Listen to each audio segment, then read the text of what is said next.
निर्वाचन की प्रक्रिया में संलग्न किए गए प्रिय साथियों, सुप्रभात। साथियों, 17 नवंबर को मध्य प्रदेश विधानसभा के लिए मतदान होने वाला है और इस मतदान में आपको सहभागी होना है अपने मताधिकार का उपयोग करके। और न केवल आपको बल्कि आपके परिवार के सदस्यों को भी मतदान के लिए प्रेरित करना है और पास पड़ोस में रहने वाले लोगों को भी प्रेरित करना है कि वे अपने मत का उपयोग करें। यदि आप मतदान की प्रक्रिया में संलग्न किए जाते हैं तो आपके मतदान केंद्र पर मतदान अभिकर्ता की नियुक्ति की जाती है। यह मतदान अभिकर्ता अभ्यर्थी स्वयं या उसके निर्वाचन अभिकर्ता द्वारा की जाती है। नियुक्ति में प्रारूप 10 लेकर आपके मतदान केंद्र पर मतदान अभिकर्ता उपस्थित होते हैं, जिसके आधार पर वे आपके मतदान केंद्र पर मतदान की दिन मतदान की प्रक्रिया को देखते हैं। इस नियुक्ति पत्र के साथ घोषणा भी होती है। इस घोषणा पर आपके समक्ष हस्ताक्षर किए जाते हैं मतदान अभिकर्ता द्वारा। आइए जान लेते हैं क्या होता है नियुक्ति का प्रारूप और घोषणा का प्रारूप, क्योंकि इसे आपको एकत्रित करके सामग्री जमा करते समय जमा करवाना होता है। यह है प्रारूप 10 मतदान अभिकर्ताओं की नियुक्ति का, जिसे निर्वाचनों का संचालन नियम 1961 के अंतर्गत तैयार किया गया है। सबसे पहली लाइन में विधानसभा निर्वाचन लिखा जाता है और फिर इसको अभ्यर्थी या उसके निर्वाचन अभिकर्ता भरते हैं।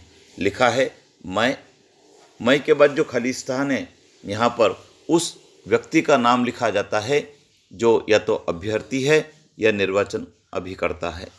तो यदि अभ्यर्थी स्वयं इसको भर रहे हैं तो वे अपना नाम लिखेंगे जो ऊपर वर्णित निर्वाचन में अभ्यर्थी है। आब्लिक यदि निर्वाचन अभिकर्ता भर रहे हैं तो आब्लिक के बाद निर्वाचन अभिकर्ता अपना नाम लिखेंगे का जो ऊपर वर्णित निर्वाचन में अभ्यर्थी है, निर्वाचन अभिकर्ता हूँ। एतद द्वारा अब यहाँ पर उस व्यक्ति का नाम आएगा जो आपके मतदान केंद्र पर मतदान अभिकर्ता के रूप में नियुक्त किया जा रहा है।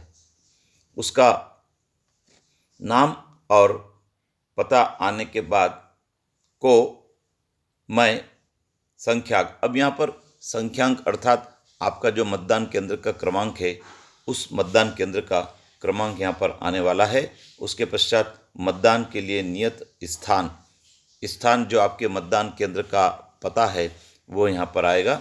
हाजिर होने के लिए मतदान अभिकर्ता के रूप में नियुक्त करता हूँ।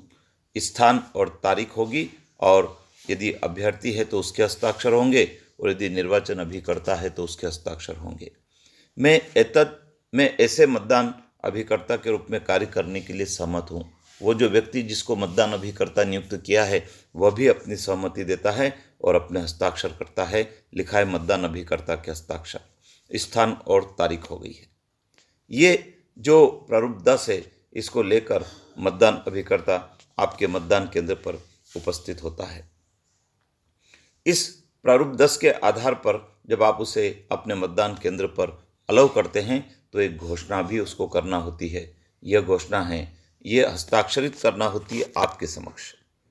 लिखा है, मैं एतद द्वारा घोषित करता हूँ कि ऊपर वर्णित निर्वाचन में लोक प्रतिनिधित्व अधिनियम 1951 की धारा 128 जो मैंने पढ़ ली है, मुझे पढ़कर सुना दी है, मैं उसका पालन करूँगा और निषिद्ध कोई कार्रवाई नहीं करूँगा। तारीख और मतदान अभिकर्ता के हस्ताक्षर मेरे समक्ष हस्ताक्षरित की गई, पीठासीन अधिकारी के समक्ष की जाती है, उनके हस्ताक्षर होंगे और तारीख होगी। साथियों, इसके पहले वाले वीडियो में मैंने आपको लोक प्रतिनिधित्व अधिनियम 1951 की धारा 128 का जो उपबंध है वो पढ़कर सुनाया था। वही आपको यहाँ पर अभिकर्ता को पढ़कर सुनाना होता है और उसके हस्ताक्षर भी लेने होते हैं। तो ये दोनों महत्वपूर्ण दस्तावेज है नियुक्ति का प्रारूप और घोषणा का। आप देखेंगे इस प्रारूप के नीचे भी वही 128 की जो गोपनीयता को बनाए रखने की प्रावधान है उसको दिया गया है। इसको पढ़कर सुनाना होता है। तो यह महत्वपूर्ण दस्तावेज है। और जब आपने किसी व्यक्ति को प्रारूप 10 के आधार पर मतदान अभिकर्ता के रूप में अलाउ कर दिया है तो आपके हस्ताक्षर का एक पास भी उसे जारी किया जाता है, जिसे वो लगाकर आपके मतदान केंद्र पर बैठते हैं। तो अगले वीडियो में हम उस पास की बात करेंगे कि वो पास क्या है जो पीठासीन अधिकारी द्वारा जारी किया जाता है। जय हिंद।